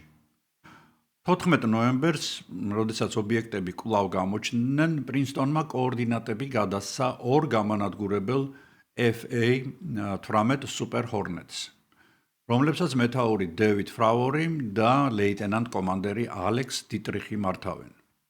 როდესაც პილოტები მიუახლოვდნენ ამ ადგილს, რომელიც მითითებული იყო, მათ დაინახეს რაღაც უცნაური. ოკეანის ზედაპირზე წყალი თითქოს დუღდა. თითქოს მის ქვეშ რაღაც დიდი ობიექტი იმყოფებოდა, რომელიც ამ წყალს ადუღებდა. და აი დაინახეს იგიც. თეთრი, გლუვი დაახლოებით 12-14 მეტრის სიგრძის ობიექტი, რომელსაც არ ჰქონდა ფრთები, არ ჰქონდა კუდი და არც ხილული ძრავები. ის ფორმით წააგავდა აი პიტნის აწუწნი კამფეტები რო არის, ტიკტაკები და ასეც დაარქვეს ტიკტაკის ინციდენტი. დევიდ ფრაუერმა გადაწყვიტა, რომ ობიექტს მიახლოებოდა და დაშვება დაიწყო. სწორედ აქ მოხდა ის, რამაც გამოცდილი პილოტი შოკში ჩააგდო. ობიექტმა მომენტალურად უპასუხა მის მანევრს და როდესაც ფრაუერი ქვევით ეშვებოდა, ტიკტაკმა ზევით ასვლა დაიწყო და მას სარკისებურად აყვა. ობიექტი მოძრაობდა ზუსტად ისე, როგორც პინგ-პონგის ბურთი, მომენტალურად იცვლიდა მიმართულებას ინერციის გარეშე და როგორც კი ფრაუერი მის ხელში ჩასაგდებად, ან ახლოდან დასანახად, როგორც გინდათ ისე დაარქვით, მიუახლოვდა, ტიკტაკმა გააკეთა საოცარი აჩქარება და სულ რაღაც 2 წამში გაუჩინარდა ჰორიზონტზე. პილოტების გაოცება კიდევ უფრო გაიზარდა, როდესაც პრინსტონის ოპერატორმა მათ რადიოთი შეატყობინა, არ დაგიჯერებდით, მაგრამ ობიექტი უკვე გამოჩნდა თქვენი შეკრების წერტილში, რომელიც 100 კილომეტრის მოშორებითაა თქვენგან. და მან ეს მანძილი 1 წამში დაფარო. მას შემდეგ, რაც ფრაუერი ბაზაზე დაბრუნდა, ჰაერში აფრინდა სხვა პილოტი, ჩად ანდერვუდი, რომელიც აღჭურვილი იყო სპეციალური თერმული კამერით და სწორედ მან გადაიღო ცნობილი ვიდეო, რომელიც 2017 წელს New York Times-მა გამოაქვეყნა. ვიდეოში ჩანს თუ როგორ ცდილობს თვითმფრინავის სამიზნე სისტემა ობიექტზე ჩაჭერას, ანუ აი ლოკონის გაკეთებას, მაგრამ ობიექტი აქტიურად ახშობს რადარის სიგნალებს და ვიდეოს ბოლოს ჩანს, რომ იგი მოწყვეტით მიდის მარცხნივ ისეთი სისწრაფით, რომ კამერა მის მიყოლას ფიზიკურად ვეღარ ასწრებს. ლუის ელიზონდომ, პენტაგონის ყოფილმა ოფიცერმა, სწორედ ამ შემთხვევის ანალიზისას ჩამოაყალიბა 5 ნიშანი, რომელიც ამ ობიექტებს ჩვენი ტექნოლოგიებისგან განასხვავებდა. ეს გახლავთ ანტიგრავიტაციული აწევა, ანუ მათ არ აქვთ ხილული ფრთები და ხილული ძრავები, ექსტრემალური მანევრირება, აჩქარება, რომელიც ნებისმიერ მიწიერ მასალას დაშლიდა გადაძაბვის გამო, ჰიპერბგერითი სიჩქარე, ანუ ხმის ბარიერის გადალახვა ბგერითი დარტყმის გარეშე, აი sonic booms რო ეძახიან, დაბალი ხილვადობა, ფაქტიურად ეს არის სტელსის, ანუ უჩინარი რადარებისთვის უჩინარი ტექნოლოგია და გარემოდან გარემოში გადასვლა. Transmedium travel ასე ეძახიან, უნარი ერთნაირი სისწრაფით იმოძრავონ კოსმოსში, ატმოსფეროში და წყლის ქვეშ. თუ ჩვენ დაუშვებთ, რომ ამ ფრინავ ობიექტში იმყოფებიან ბიოლოგიური არსებები, მაშინ ეს არსებები ძალიან არიან განსხვავებული ჩვენგან. იმიტომ რომ წინააღმდეგ შემთხვევაში 40G-ს და როგორც ვარაუდობენ, აი ბოლო მომენტში, როდესაც ეს ობიექტი გაქრა, იქ უნდა განვითარებულიყო 80G დატვირთვა, ამას ვერ გაუძლებდა. და სხვადასხვა ვერ გაუძლებდა დედამიწაზე არსებული ვერც ერთი შენადნო ბიც ასეთ დაძაბვას. ეს ნიშნავს ერთ რამეს, ან შიგნით არავინ არის, ან არის ისეთი, რომელიც ამას უძლებს და მეორე რამეს, რომ ობიექტი გაკეთებული არის ჩვენთვის უცნობი შენადნობისგან. ნიმიცის ინციდენტი პრინციპში აღარ არის, რომ აი რაღაცა დავინახე და მომეჩვენა, არ მოგეჩვენა, რამდენი ქონდა დალეული, რამდენი ქონდა მოწეული, ეს არის სამხედრო სისტემებით უკვე დადასტურებული ფაქტი. ფაქტიურად პენტაგონმა ოფიციალურად აღიარა, რომ ეს ვიდეო ნამდვილია, კითხვა უკვე აღარ ისმის, არსებობენ თუ არა ისინი. კითხვა ასეთია: ვინ არიან ისინი და რა უნდათ მათ ჩვენს სასწავლო პოლიგონებთან და ჩვენს სამხედრო ხომალდებთან. თუ კი 2004 წლის ტიკტაკი იყო მოულოდნელი და შოკის მომგვრელი შეხვედრა, უკვე 2014-15 წლებში აშშ-ის აღმოსავლეთ სანაპიროსთან ავიამზით თეოდორ რუზველტის პილოტები უკვე მიეჩვივნენ, იმდენჯერ ხედავენ რაღაც ობიექტებს, რომლებიც მათი ბაზის თავზე დაფრინავენ და სწორედ აქედან გვაქვს ჩვენ კიდევ რამდენიმე ვიდეო მტკიცებულება. პირველი ვიდეო, რომელიც პენტაგონმა ოფიციალურად აღიარა, არის ეგრეთ წოდებული gimbal. იგი გადაღებულია FA-18 Super Hornet-ის პილოტის მიერ 2015 წლის იანვარში ფლორიდის სანაპიროსთან. რითი არის ეს ვიდეო უნიკალური? Rotation, ბრუნვა. ვიდეოს კულმინაციაა მომენტი, როდესაც ობიექტი, რომელიც მაღალი სიჩქარით მიფრინავს, მოულოდნელად ვერტიკალურად ტრიალდება, ბრუნავს საკუთარი ღერძის გარშემო და ჩვენი პროსტორად ასე. და ჩვენი აეროდინამიკის კანონებით თვითმფრინავი ასეთი მანევრის დროს კარგავს ხოლმე ამწევ ძალას და ვარდება. მაგრამ ეს ობიექტი აგრძელებს ფრენას ისე, თითქოს ჰაერის წინააღმდეგობა არ არსებობდეს. პილოტების რეაქცია ვიდეოში ისმის პილოტების გაოგნებული ხმა. შეხედე ამას ის როგორ ბრუნავს. და რაც თავარია, იქ მთელი ესკადრილია, რადარზე ძალიან ბევრს ვხედავ. დაბალი ფრენის ოსტატობა. მეორე ვიდეო, რომელიც ამავე პერიოდშია გადაღებული, ცნობილია როგორც Go Fast. მასში ჩანს პატარა თეთრი ობიექტი, რომელიც წარმოუდგენელი სისწრაფით მიქრის პირდაპირ ოკეანის ზედაპირზე. ვიდეოში ჩანს, რომ რამდენად რთულია თვითმფრინავის ავტომატური სისტემისთვის ამ ობიექტის ლოკონი, ანუ ჩაჭერა. პილოტებს რამდენიმე ცდილობა სჭირდებათ, რომ რადარი ჩაკეტონ.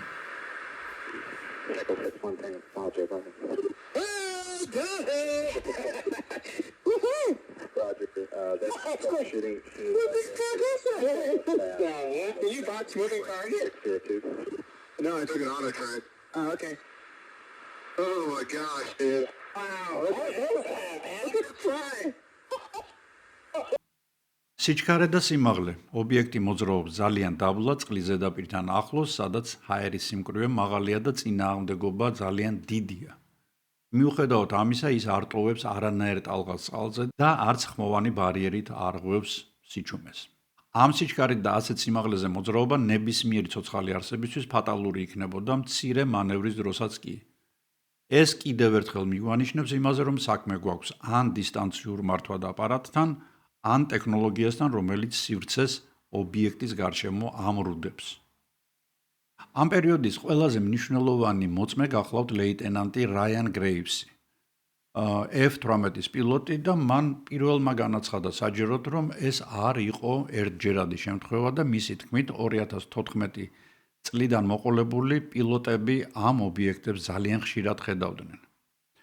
გრეივსმა სხვაშორის აღწერა კიდევ ერთი ობიექტი, რომელიც ვიდეოზე არ მოხვედრილა, ეს გახლავთ კუბის სფეროში. ანუ პილოტები ხედავდნენ გამჭვირვალე სფეროებს, რომელთა შიგნითაც შავი კუბი იყო მოთავსებული. რატომ არ არის გადაღებული, არ ვიცი, ვერ გეტყვით. ეს ობიექტები ჰაერში უძრავად იდგნენ ძლიერი ქარის დროსაც კი, რაც მეტეოროლოგიური ზონდით იქნებოდა, ეს ამ ზონდისთვის შეუძლებელია. მნიშვნელოვანია, რომ 2014 წელს თეოდორ რუზველტზე დაამონტაჟეს ახალი თაობის რადარები, APG-79 და სწორედ ამის შემდეგ დაიწყეს პილოტებმა ამ ობიექტების დანახვა. ანუ მანამდე ეს ობიექტები არ არსებობდა. ძველი რადარები მათ ვერ ხედავდნენ. ეს გვაძლევს საფუძველს ვიფიქროთ, რომ ეს ობიექტები ყოველთვის აქ იყვნენ, უბრალოდ ჩვენ მათ ვერ ხედავდით. თუკი აქამდე პენტაგონი ცდილობდა ასეთი ამოუცნობი მფრინავი ობიექტების თემა შემოეფარგლა მხოლოდ ამოუცნობი ფენომენების დაკვირვებით, 2023 წელს მათ უკვე დაიწყეს ფარდის ახდა გაცილებით მასშტაბური მოვლენებისათვის. 2023 წლის ზაფხულში ასპარეზზე გამოდის დევიდ კრაში, აშშ-ს დაზვერვის ყოფილი ოფიცერი, რომელიც მუშაობდა UAP-ს შესწავლის ჯგუფში. კრაში არ არის კონსპიროლოგი, ის არის მაღალი რანგის პროფესიონალი, რომელსაც ჰქონდა წვდომა ქვეყნის ყველაზე გასაიდუმლოებულ ინფორმაციებზე. კრაშმა ოფიციალურად ფიცის ქვეშ განაცხადა, რომ აშშ-ს მთავრობა აწლეულების განმავლობაში მალავს ხომალდების ამოღების და მათი ინჟინერიის პროგრამას. მისი თქმით, ჩვენს ხელთ არის არამიწიერი წარმოშობის ტექნიკური მოწყობილობები, რომელთა შესწავლაც ჩაკეტილ ლაბორატორიებში მიმდინარეობს. 2023 წლის 26 ივლისს ვაშინგტონში კონგრესის შენობაში გაიმართა მოსმენა, რომელსაც მსოფლიო სუნთქვაშეკრული ადევნებდა თვალს. კრაშთან ერთად ჩვენთვის უკვე ნაცნობი პილოტები დევიდ ფრაუორი და რაიან გრეივსიც გამოვიდნენ. თავარი მომენტი დადგა, როდესაც კრაშს დაუსვეს პირდაპირი კითხვა, იპოვეს თუ არა ხომალდებში მათ პილოტების ცხედრები. კრაშის პასუხი იყო მკაფიო. დიახ, ამოღებულია ბიოლოგიური მასალა, რომელიც არ არის ადამიანური წარმოშობის. მან ხაზგასმით აღნიშნა, რომ ეს იყო იმ მეცნიერების დასკვნა, ვინც უშუალოდ მუშაობდა ამ პროგრამაზე. როგორც ბიოლოგი მე მინდა შევჩერდე ამ ტერმინზე, რას ნიშნავს არა ადამიანური ბიოლოგია. ეს ნიშნავს იმას, რომ უცხოპლანეტური ორგანიზმი თუ კი ასეთი არსებობს, მისი დნმ-ის სტრუქტურა ჩვენთვის უცნობია. მეორე, ეს არის ხელოვნურად შექმნილი ბიოლოგიური რობოტი, ავატარი, რომლებიც ასევე კოსმოსური, ხანგრძლივი კოსმოსური მოგზაურობისთვის არიან შექმნილები და მესამე, თუნდაც დედამიწისეული ორგანიზმები, რომლებიც ჩვენთვის ჯერჯერობით უცნობია. ანუ ეს შეიძლება იყოს გარედან მოსული და ეს შეიძლება იყოს ჩვენთვის უცნობი რაღაცა ცივილიზაციის წარმომადგენლები. და თუ კი ეს სიმართლეა, ჩვენ ვდგავართ, რა თქმა უნდა, ევოლუციური ბიოლოგიის უდიდესი რევოლუციის წინაშე და ეს ნიშნავს, რომ სიცოცხლე არ არის მხოლოდ დედამიწის პრივილეგია, ის შეიძლება სრულიად სხვა გარემოში წარმოიქმნას, ან წარმოიქმნა დედამიწაზე, მაგრამ იგი ჯერ ჩვენთვის უცნობია. პენტაგონმა შექმნა 2024 წელს სპეციალური უწყება, რომელსაც დირექტორი შონ კირკპატრიკი ხელმძღვანელობს. მათი ამოცანა არის ყველა აქამდე ცნობილი ფაქტის სისტემატიზაცია. 24 წლის მარტში პენტაგონმა გამოსცა ვრცელი ანგარიში, სადაც ნათქვამია: ჩვენ ვერ ვიპოვეთ ვერანაირი მტკიცებულება იმისა, რომ მთავრობა მალავს არამიწიერ ტექნოლოგიებს. მათ ბევრი ძველი შემთხვევა ახსენეს, როგორც საიდუმლო ამერიკული გამოცდები. კვლავ დაბრუნდნენ ძველ ზღაპრებზე, ხო? უფოლოგების თვალსაზრისით და გადმოსახედიდან. თუმცა აქ არის ერთი დიდი მაგრამ. პენტაგონი აღიარებს, რომ შემთხვევების გარკვეული პროცენტი კვლავ რჩება ანომალიურ და ამოუხსნელთა კატეგორიაში. ისინი ამბობენ, რომ მტკიცებულება არ აქვთ, მაგრამ არ ამბობენ, რომ ეს ობიექტები არ არსებობენ. დღეს ვაშინგტონში ნამდვილი ბრძოლა მიმდინარეობს, ერთი მხრივ არიან კონგრესმენები, რომლებიც ითხოვენ სრულ გამჭვირვალობას და კანონებს, მეორე მხრივ კი დაზვერვის სამსახურები, რომლებიც ეროვნული უსაფრთხოების საბაბით ინფორმაციას ბლოკავენ. და სად ვართ დღეს? 26 წლისთვის ჩვენ გვაქვს შემდეგი რეალობა. თითქოს და ამოუცნობი მფრინავი ობიექტების არსებობა, UFO-ების არსებობა აღიარებულია როგორც ფაქტი. მათ ოფიციალურად ეწოდებათ ამოუცნობი ანომალიური ფენომენი. აშშ-ის კანონმდებლობაში შევიდა ტერმინი არა ადამიანური ან ზეადამიანური ინტელექტი. და მოვედით ჩვენს დღეებამდე, უბრალოდ აი გუშინ წინის წინლამდე, როდესაც 8 მაისს პარასკევს პენტაგონმა გამოაქვეყნა მორიგი ყველაზე ვრცელი ანგარიში ამ ობიექტების შესახებ. და ეს არ არის მხოლოდ მორიგი დოკუმენტი, ეს არის მონაცემების გიგანტური პაკეტი, რომელსაც ძალიან ბევრი კითხვა მოსდევს თან, თითქოს მიუხედავად იმისა, რომ ამ კითხვებზე პასუხები უნდა გაცემულიყო. ანუ იმ ადამიანებისთვის, რომლებიც ამ ყველაფერს მკვლევარის თვალით უყურებენ. ანუ არა გიჟი უფოლოგები და არა გიჟი ანტიუფოლოგები, არამედ შუაში მყოფი ჩემნაირი ადამიანები, რომლებიც სანამ ხელს არ მოკიდებენ რაღაცა, სანამ ძალიან დამამტკიცებელს არ ნახავენ და არ შეისწავლიან, მანამდე არც იქეთ არიან და არც აქეთ. ამ დოკუმენტებს გრიფით საიდუმლო დონალდ ტრამპის ინიციატივით მოეხსნა და ახლა ისინი პენტაგონის საიტზე შეგიძლიათ ნახოთ ნებისმიერ ადამიანს უკვე 500 მილიონზე მეტმა ადამიანმა ნახა ისინი, რამაც სხვაშიც კი ნაღამ ჩამოშალა საიტის მუშაობა, საიტს ქვია war.gov, აი ხედავთ წარწერას და აქვე არის ტრამპის ციტატა, რომლის მოკლეში არის მაინც გაგაცნობთ პრეზიდენტის ნათქვამია. მე მოვითხოვე სამხედრო და სადაზვერვო სამსახურებისგან საზოგადოების დიდი ინტერესიდან გამომდინარე გაეხსნათ დოკუმენტები, რომლებიც ასახულია უცხოპლანეტელების, ამოუცნობი მფრინავი ობიექტების და არამიწიერი სიცოცხლის არსებობის დამამტკიცებელი საბუთები. მერთო დაიფარე ამერიკა. და თქვენ შეგიძლიათ, როგორც გითხარით, ამ საიტზე შესვლა, ეს გახლავთ WordG, აქ შედიხართ აი ამ ახალ განყოფილებაში, რომელიც სწორედ ამდენიმე დღის წინ გაჩნდა და რომელსაც ქვია UFO, ანუ ამოუცნობი მფრინავი ობიექტი. აქ თქვენ შეძლებთ შედით აქ გაათვალიეროთ ფოტოები, რომლებიც ასახავენ ამ ობიექტს. ჩამოვიდეთ ქვემოთ, აქ არის უკვე მოცემული ადრე გასაიდუმლოებული საქმეების PDF ფაილები, რომლებიც შეგიძლიათ გადმოიწეროთ, აი მე ერთ-ერთი გადმოვიწერე.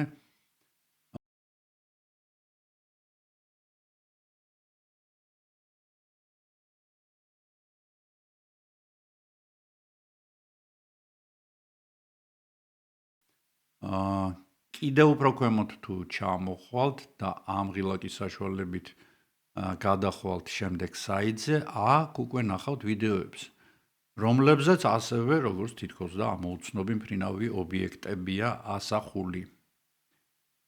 ამჯერად პენტაგონი არ შემოიფარგლა მხოლოდ მარტივი ვიდეოებით, 8 მაისს გამოქვეყნებულ ფაილებში პირველად ვნახეთ სხვადასხვა სენსორული შერწყმის, sensor fusion მონაცემები და ეს ნიშნავს, რომ ერთი და იგივე ობიექტი ზოგჯერ გადაღებული არის როგორც მაღალი გარჩევადობის კამერებით, ასევე ინფრაწითელი სენსორებით და რაც თავარია, ახალი თაობის კვანტური რადარებით. ყოველ შემთხვევაში ასე გვეუბნებიან ამ საქმის მესვეურები.